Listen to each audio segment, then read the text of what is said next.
Hi, welcome back, everybody. What a great afternoon we're having. Firstly, I think it's really, really important that we thank Dr. Debra Kidd. What a great session, Debra. I was just saying to you off screen there, you had me held for every moment. And when I couldn't hear you, I was panicking, thinking I'm missing something important. And of course I was. So I really appreciated your summary of those slides as well. So I think many lessons learned that are so beneficial in education. So before we get started in our discussion this afternoon, to those of you who are joining us to listen to the discussion, what I'd like to say to you on the right-hand side is there's a chat box there. And if you want to pose a question or a comment, I'm going to ask you to put it in the Q&A section. So if you just click on the Q&A section, that would be absolutely excellent. And we'll dip in and out of those comments and questions as the conversation goes on. We're also going to put a poll up on screen just to think about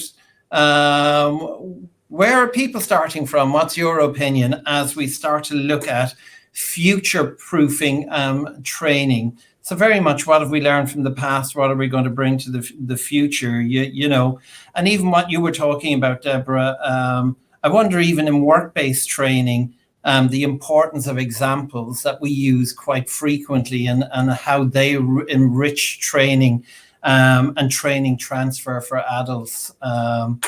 So I guess to many points, just as the poll goes up, just to start that discussion, what have we learned in the last 18 months within our organizations in terms of fulfilling training for our staff? So just kind of to start that discussion around, you know, how difficult has it been? Has it been difficult? Have you been carrying on as normal? So who'd like to jump in there and start that discussion? I'm happy to, Chris. Thanks, Maria. So I suppose from CPI's point of view, you know, schools, when lockdown hit, schools were hit really, really hard, and they had just so many other things to think about other than training, really. And I think so over the last 18 months, the amount of change that's happened within training delivery has just been immense. You know, we were always looking to move towards sort of blended learning, and we already had some resources available, thankfully. But not only did we have to move to blended learning, we had to move to virtual programs as well, which, you know, in a very, very short space of time was an incredible rate of change. And, you know, some schools really welcomed that, you know, once they'd sort of settled into some routines, they wanted to sort of try and give their staff some sort of training, and particularly those schools that had maybe really high levels of challenging behaviour within pupils, and, you know, felt that they had to keep their staff up to date and refreshed in training. And, you know, lots of staff really, really embraced that blended element and the virtual training. Other schools really struggled with it, you know, for various reasons. You know, if you're doing whole school training and not all of your staff have access to IT equipment, for example, you know, teaching assistants, not every teaching assistant has a laptop. They, you know, inset had always been the traditional method of training for schools. So for them, it was a really, really big change to think about actually not getting all your staff in one room together. And what does that mean?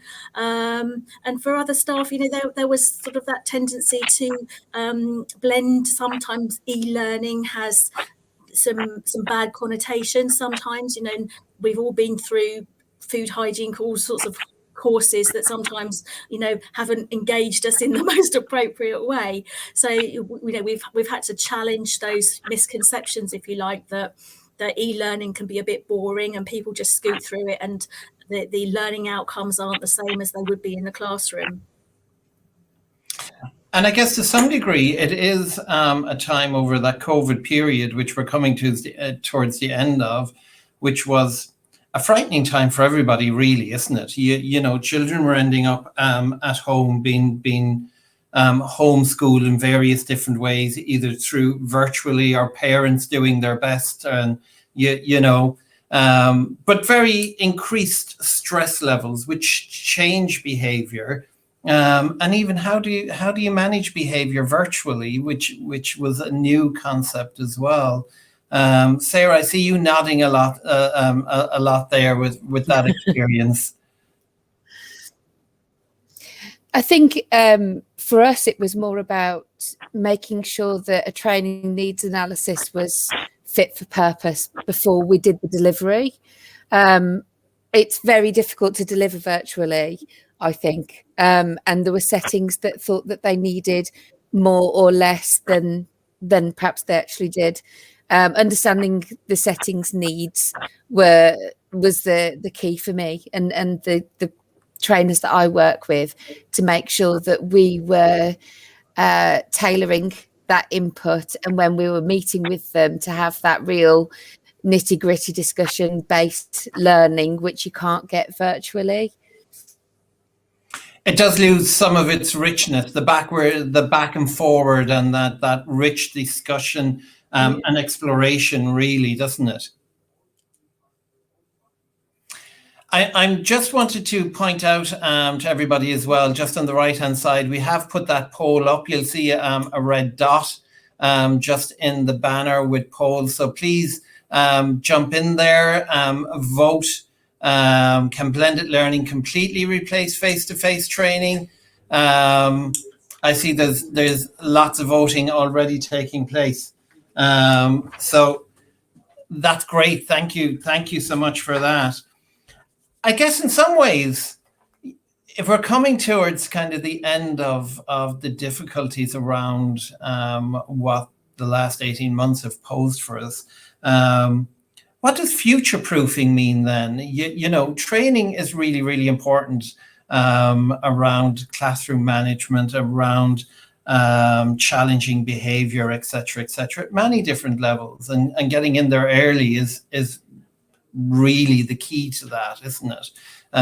What does future-proofing mean to you? How are we going to bring what we've learned forward?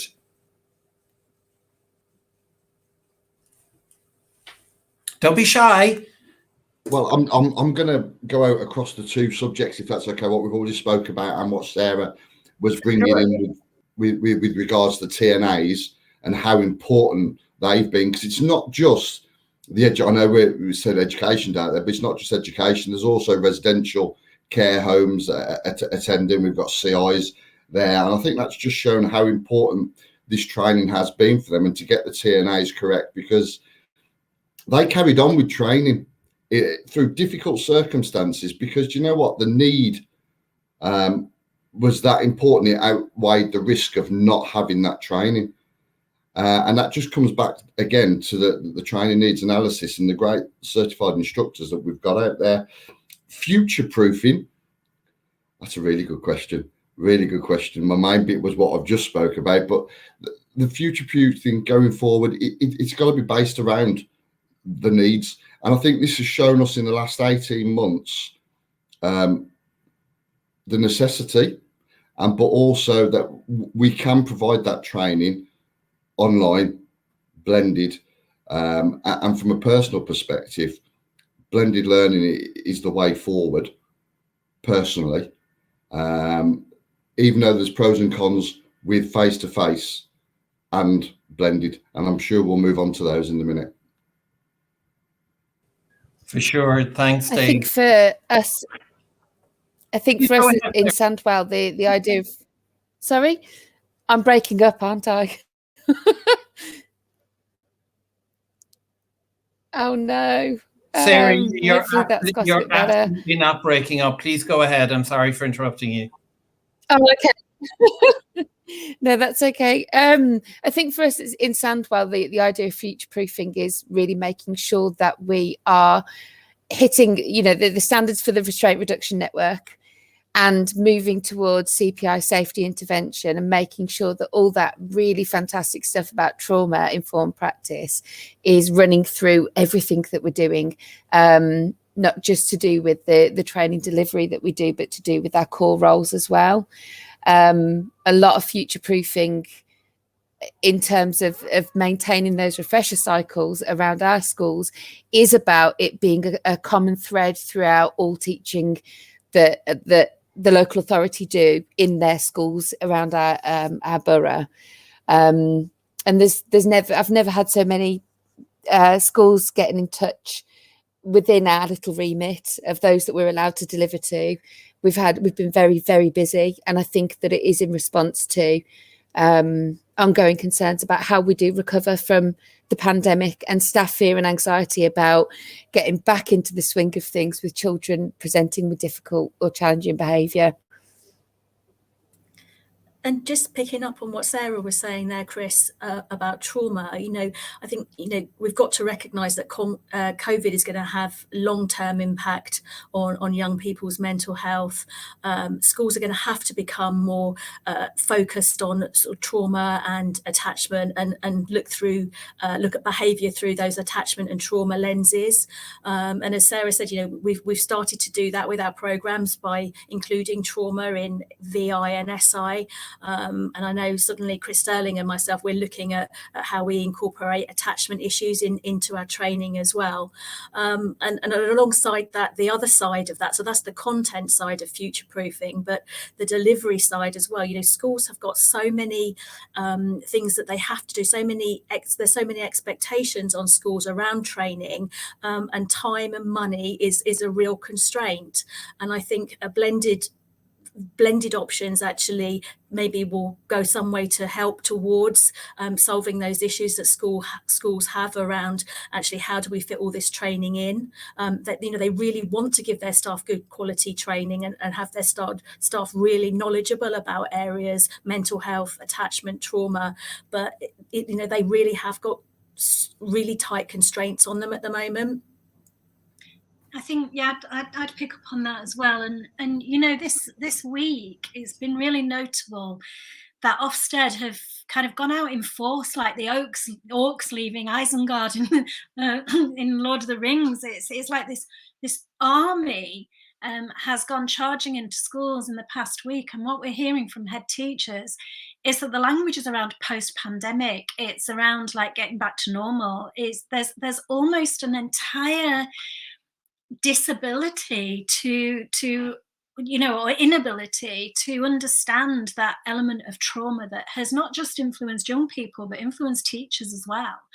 And I think whoever's going into schools offering training and under whatever context needs to be really deeply aware of the fact that schools are being held accountable to a system that is not in any way whatsoever recognising what's happened over the past 2 years, is effectively trying to pick up from where we left off and pretend it hasn't happened at all.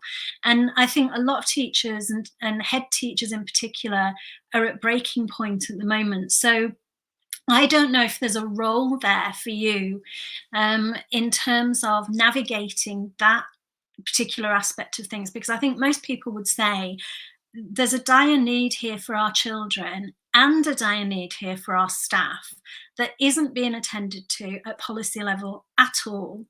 And that's creating a vacuum, and it's also creating, a fracture in the system, because I think we're going to see high levels of teachers and head teachers leaving in the next few months. So I don't know, I just throw that out to you as something really to think about in terms of future proofing. The trauma is going to affect the entire system. And to some degree, when we talk about trauma, Deborah, we don't even know the full effects of that yet, do we? Kids who have missed the social side of school and the whole creativity side of mixing and playing with their children. I know that may have continued, as Dave was saying, in some of the residential centres that are represented on the conference today. But certainly in a different way, in a COVID-safe and a very managed way, rather than the free way that may have been available to us pre-COVID, So I do think there's a lot of things that we're not sure of how it's going to pan out. So we have to be really, really attentive to this into the future, I guess. The other thing that just struck me as I was listening to you all is, you know, when we use words like blended and virtual and, you know, in class, etc., etc. And I think it was you, Dave, said that you know, it is really beneficial. I think it probably is not going to go away, but we all stepped up to the plate in a very short period of time. You know, organizations, training organizations, certified instructors who are delivering training on site. And actually, when I look at the poll, 86.67% of people listening to the conversation right now are saying that blended learning cannot completely replace face-to-face training. And I was wondering what you thought about, you know, when you do online learning and, you know, it's self-directed, I can do it at my own time, etc., etc. But what I learn is based on somewhat my own opinion. So I can learn it, but I'm not really learning how to apply it, am I? So what's that next step? You know, is that virtual? Is that in class? How do we apply that online learning piece?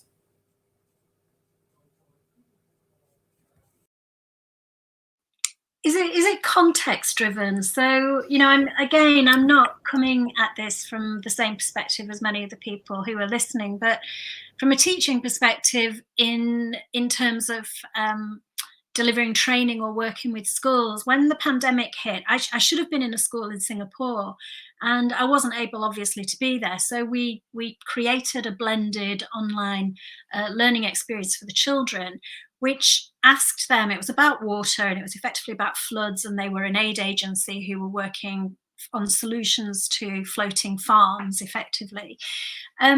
But a lot of that was about pulling in those three strands that I talked about earlier, that idea of autonomy and mastery and purpose, and setting those online learning tasks, even though they weren't face-to-face, with that in mind, meant that the children were still, even though they were at home, even though they were sitting behind their computer screens, able to go away and apply their knowledge to a specific purpose, to a specific context, come back with problems, explore them creatively. Some of the children designed floating farms through Minecraft, some of them made models, some of them drew it. But what I'm sort of thinking is that even, you know, whatever training offer you have, so long as you can keep those principles at heart, that it's still allowing people some degree of autonomy and mastery over the content they're receiving, that they've got time to go away, work on something and come back and feed back to you, it can still be quite robust.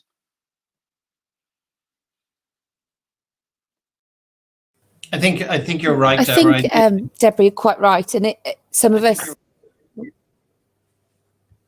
sorry, Chris, some of us are quite fortunate that we deliver in settings that we will make return visits to.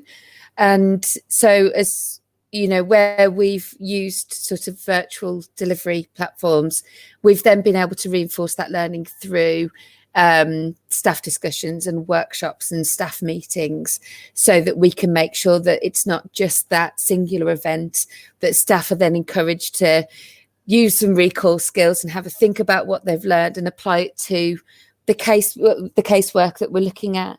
You know, if presented with a challenge in the classroom, my first question is then, right, let's get our books out, let's go back to what we learned together.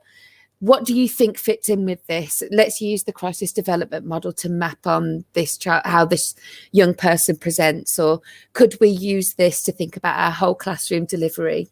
And I will be definitely magpieing a few of the things that you've said earlier on today. But that's how we've sort of augmented that virtual approach in Sandwell. I don't know how possible that is for all CIs, but that's something we've been able to do. And I suppose it's about moving away from that mindset, isn't it? That for training to be effective, everyone has to be in the same room together, because actually you don't. There are occasions when it's really nice to be in the same room as everybody else, but the world has changed. And for me, I think one of the most impressive things that we did during lockdown and with our virtual training was that, you know, we were able to get a lot of information over to a lot of people very, very quickly. So, for example, when we moved over from MAPA to safety interventions, we were able to, you know, bring all our CIs together very, very quickly and talk them through that whole process, which probably 2 or 3 years ago we would never have even considered doing.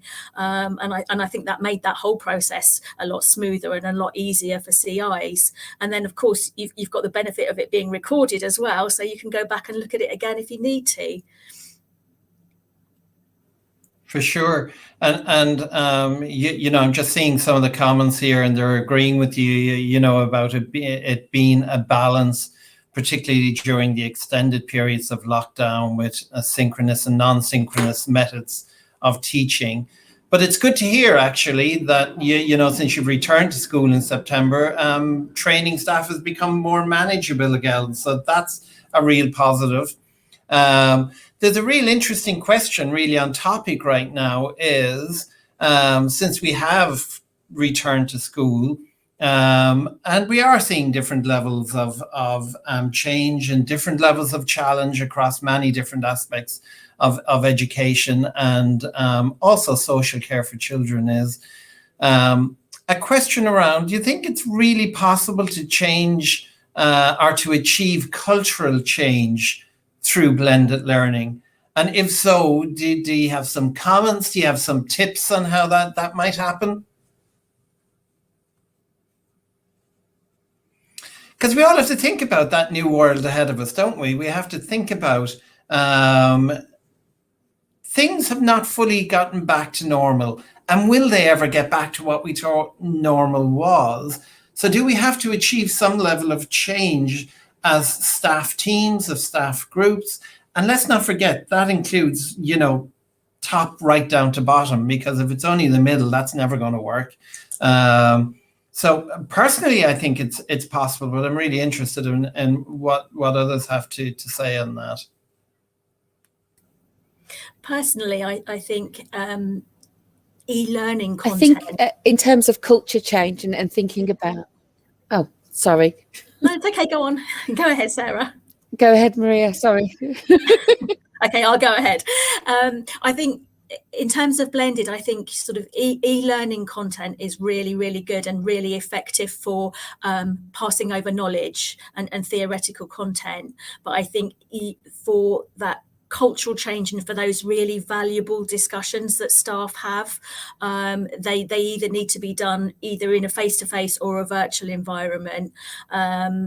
And I suppose the difficulty around virtual environments is if people don't have their cameras on, you're not necessarily getting any feedback from body language and how people, you know, we all know, we say it ourselves in our training programs. Excuse me, the light's gone off in here again. We say it off in our training programs, don't we? You know, the words that we say, we don't often convey that in our body language, and so we can be misreading what people are actually saying. So I think that for cultural change, those conversations between staff are invaluable, which you don't necessarily get from e-learning, where it's very sort of personalized, self-centered learning. Yeah, I get most of my ideas about what the group of participants need from me by listening to their conversations when they're having a cup of tea. It's those incidental moments actually where I get an idea of actually, well, where are they in their thinking? And am I building on some really emotionally literate practice, or are we starting from a different starting point whereby I'm going to have to really labour the point about those precipitating factors and where we can, you know, understanding what's going on for those young people. I haven't been able to find a way that I can do that to my satisfaction virtually. I'm delivering virtually because I'm doing synthesis. I'm a bit everybody. A bit of it has the dragon when it comes here. We do breakout space and sciences all the time. A lot of I'll dip into those, but it just that it's, I think the old term used to be assessment for learning, you know, that teacher's thinking process of constantly working out what do I need to do to get them to understand this next bit. and to do with culture change and shifting perspectives, I don't think you can do that through a screen. Well, if you can, you must help me out there and let me know. Well, I think it's a discussion that needs to be kept going, really, isn't it? Because I guess for a lot of staff groups, they have returned back into the workplace. I mean, and you have that enriched conversation. And you're right, Sarah. Some of the richest speak happens around the kettle and the kitchen, and as you're walking down a hallway with somebody. And as you're saying, Maria, if it has to happen virtually, and this becomes difficult because we're talking about adults, right? We're talking about work-based training. So can we have some agreed, for want of a better description, rules, like people who are attending, we attend with our cameras on, that it's a preset time, so we're not, if I do show up in my t-shirt, and I haven't had my shower yet, that you're not going to catch me by surprise. So it's preset times, cameras are on, but you do lose that that real richness around, is my body saying what my words are saying? And that, are they congruent? And that's so important. Look, I think when we think about future proofing as well, what I'd love just to think about for a short time is, what have been the real rich pieces that we've learned? Because we've all done it. We've done the blended learning piece at this stage, right? Many of us at different levels. Some of it has just been the online piece, self-directed. Some has been that followed by virtual. Some of us have been lucky enough to get back into a room with individuals again and have that richness. But what are some of the real key pieces? What have been the highlights of the last 18 months? Because I don't want to see it all as negative. We must have learned something to bring forward into the future. We've learned a lot about human resilience and agility. The speed at which, I was a bit of a technophobe before all this started, and I wouldn't say I'm great now, but the speed with which we've upskilled ourselves, that we've held on to key principles, we've still connected with people, we've still tried to do our best and do our work to our best ability. That's incredible, and it's quite hopeful, in terms of thinking about the future and the climate and sustainability, to see that when the chips are down, human beings can respond in incredibly positive ways very quickly. And I think that's something we can all learn. For me, Chris, it's about the opportunities that it's going to open up. I think... Marie, if you finish your point, then I come to you, Sarah. It's okay. Chris and I were at the Build conference a few weeks ago in Glasgow, and they were talking there about sort of inclusivity, and how we're now seeing people attending conferences like this virtually and face to face as well, and for those people that might not have the ability or be able to financially attend conferences like this is giving them a much more cost effective opportunity to hear people talk that they're interested in, or to attend events that they wouldn't previously been able to do.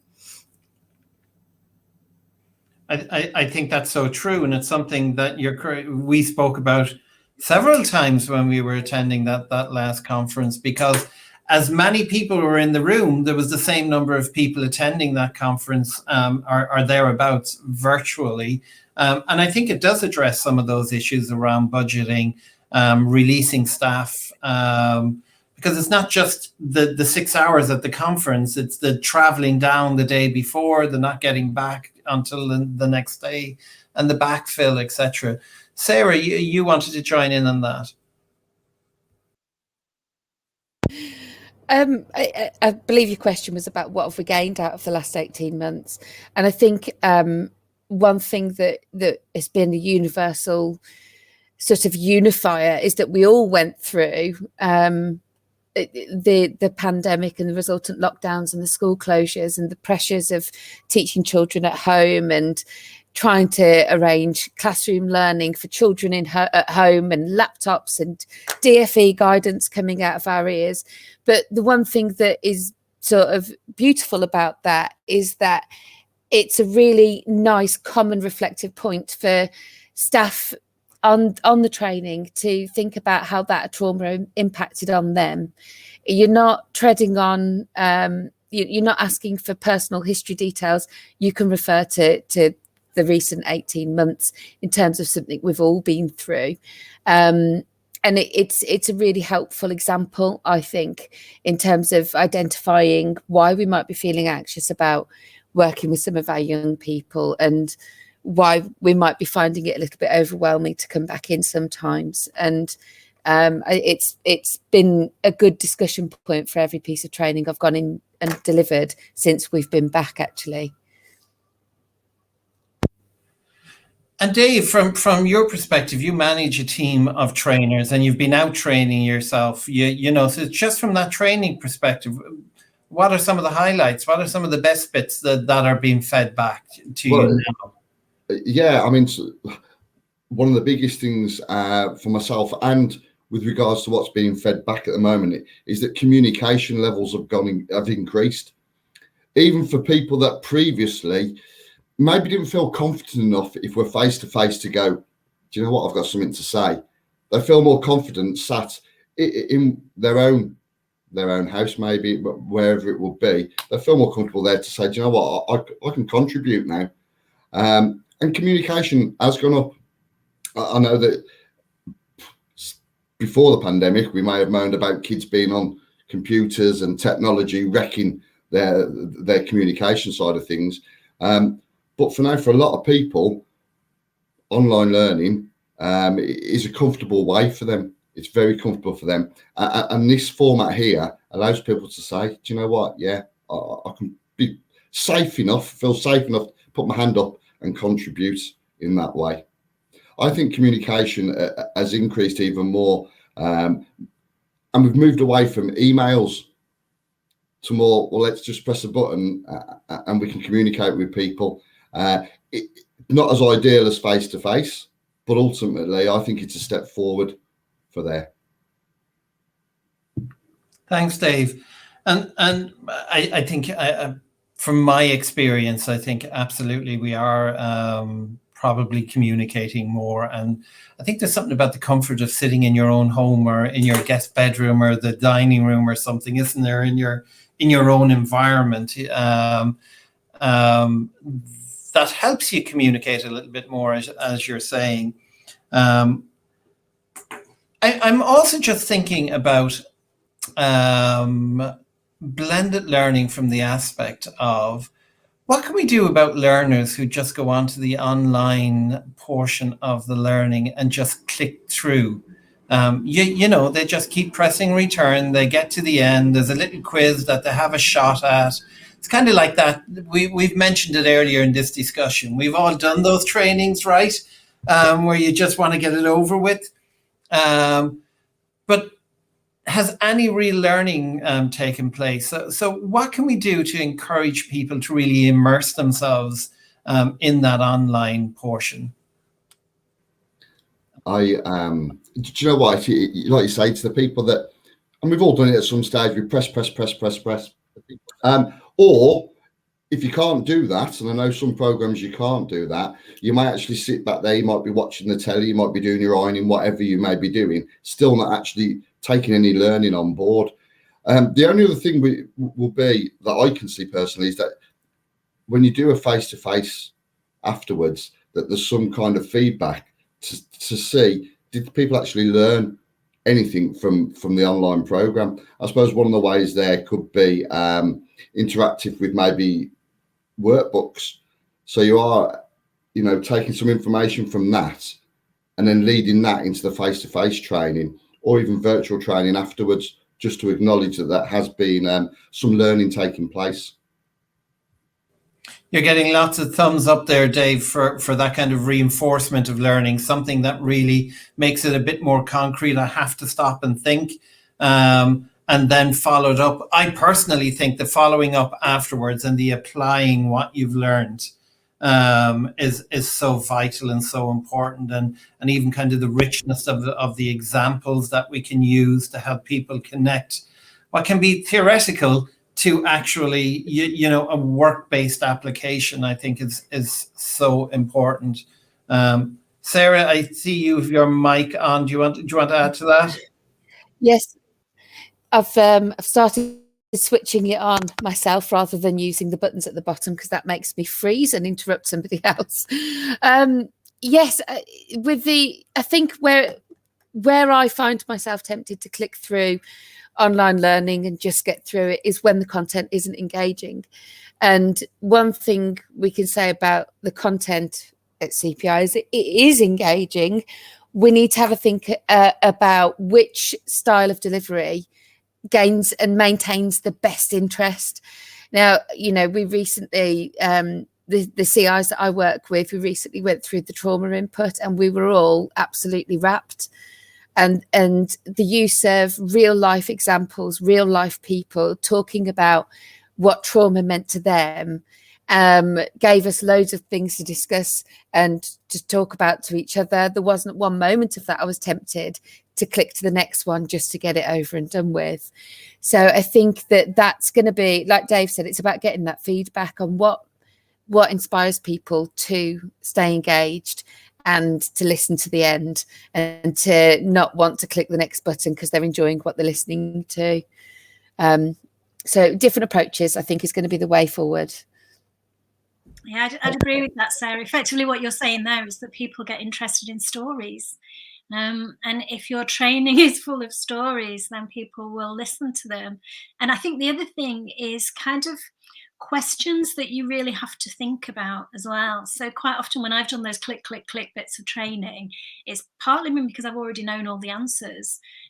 Whereas I think if you give people some really sort of, questions that are a bit tricky or a little bit complex, or where the answer isn't quite straightforward, then they'll spend more time thinking about it. I think that certainly is true. And one of the things that we've in CPI have attempted to do with our training is to make it very much more reflective. I need you to think about this to get to that next stage, right through our suite of programs, from classroom culture to verbal interventions and safety interventions. It's really stopping to think about, what part do I play in that interaction? And you're correct. You're correct, Debra. What part of the story belongs to me? And the piece that I have created. I guess we would be remiss to end the conversation without thinking about when and if the dust settles.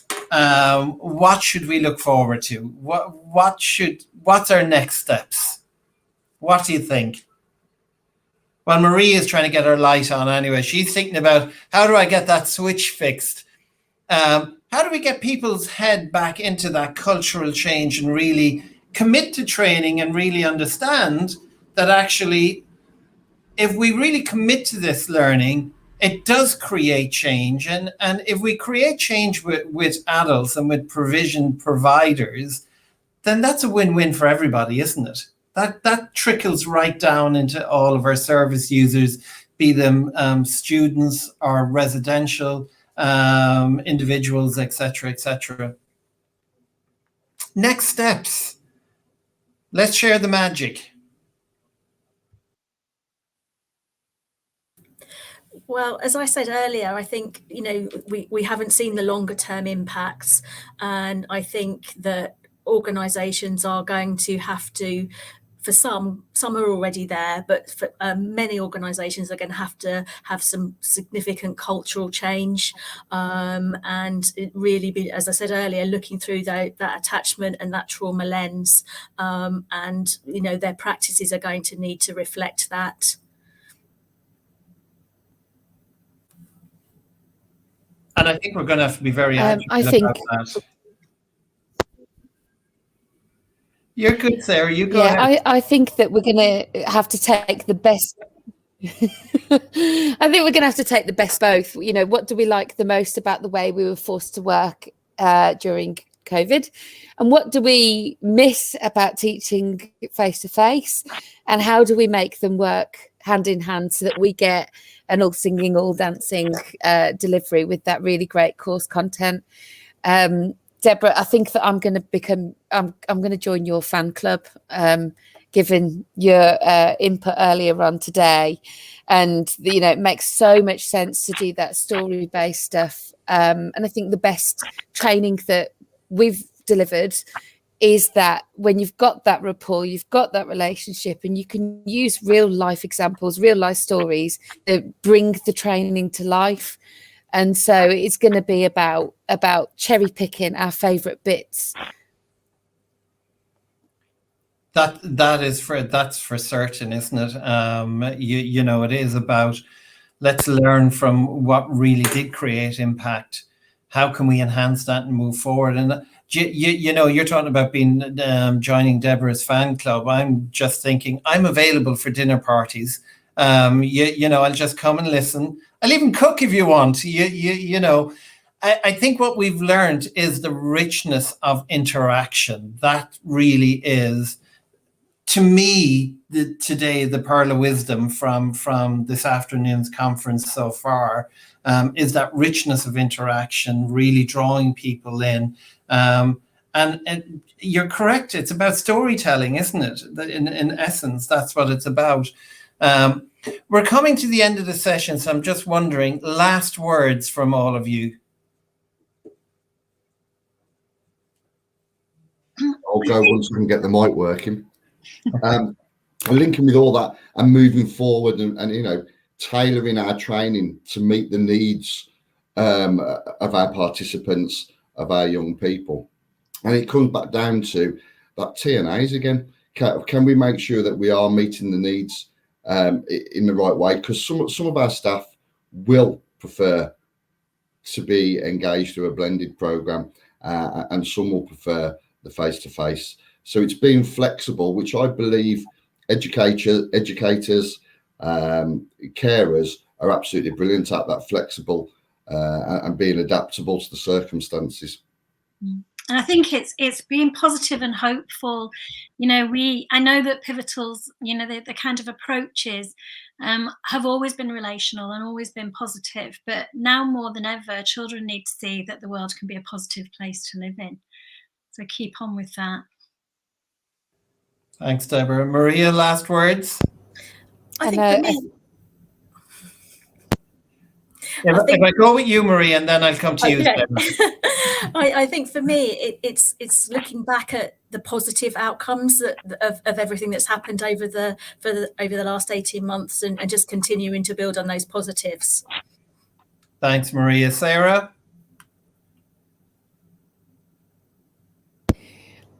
I plan to spend the next year learning how to use a microphone, and I think for us it's going to be about that tireless, passionate delivery of we are going to keep talking about this, and we're going to keep it in the forefront of people's minds.